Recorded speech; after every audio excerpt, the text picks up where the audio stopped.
I remember the moment I first realized something was wrong. I had just sent her a text. "Happy early birthday, babe. What do you want?" The reply came almost immediately, but the words hit me like a punch to the gut. "You disappear." At first, I laughed nervously. I thought it was some weird joke. Maybe she meant she wanted space, a little mystery, something playful. But the tone, even through text, was cold, sharp. It didn't feel like her. I tried to shrug it off, telling myself I was overthinking it. She'd been stressed at work, always juggling meetings, deadlines, and her friends. But the unease settled like a stone in my chest. That night, I called her. No answer. I left a message, casual, teasing. Still nothing.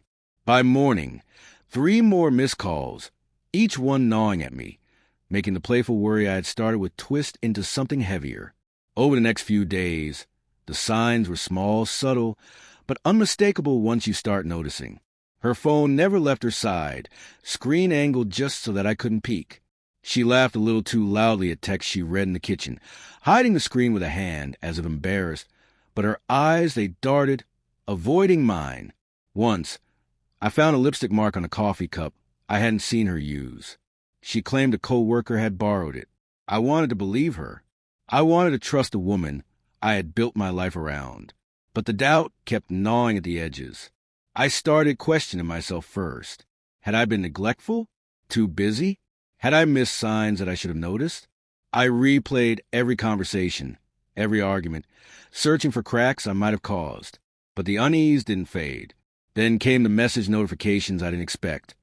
Late at night, a flurry of texts from someone whose name I didn't recognize. I told myself it had to be work, just networking, harmless. But the pit in my stomach refused to ease. Then the accidental discovery happened.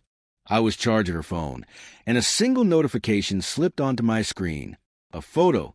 Her, smiling, in a way I hadn't seen in months, with someone else. My fingers froze over the device. I stared at the screen, heart hammering, ears ringing. The laughter I cherished, the shared glances over coffee, the quiet nights on the couch. They all felt like carefully constructed lies. When I confronted her, it wasn't with anger at first, but with a trembling voice that I barely recognized as my own. "Who is he?" I asked.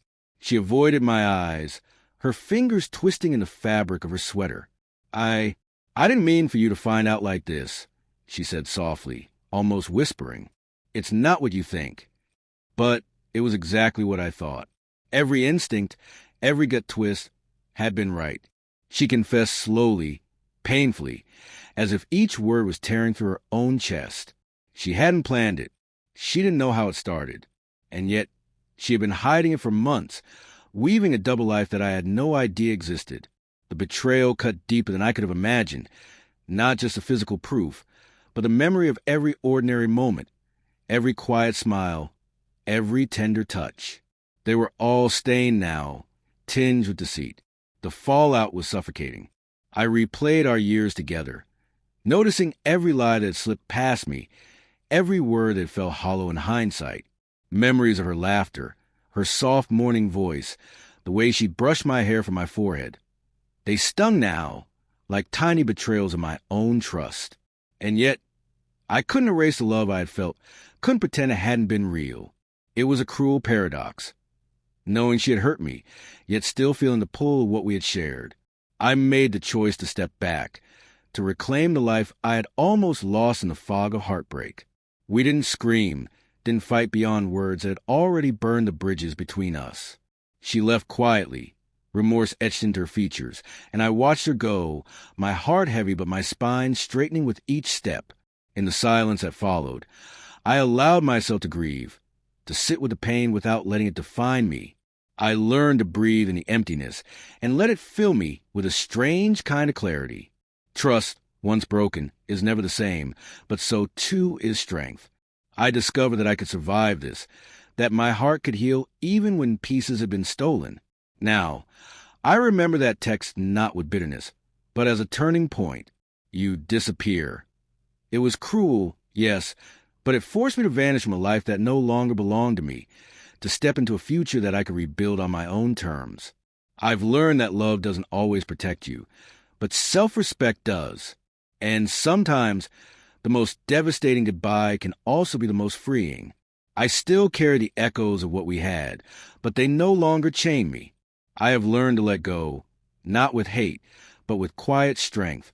And for the first time in a long while, I can imagine a life that isn't defined by betrayal, but by the resilience that betrayal taught me.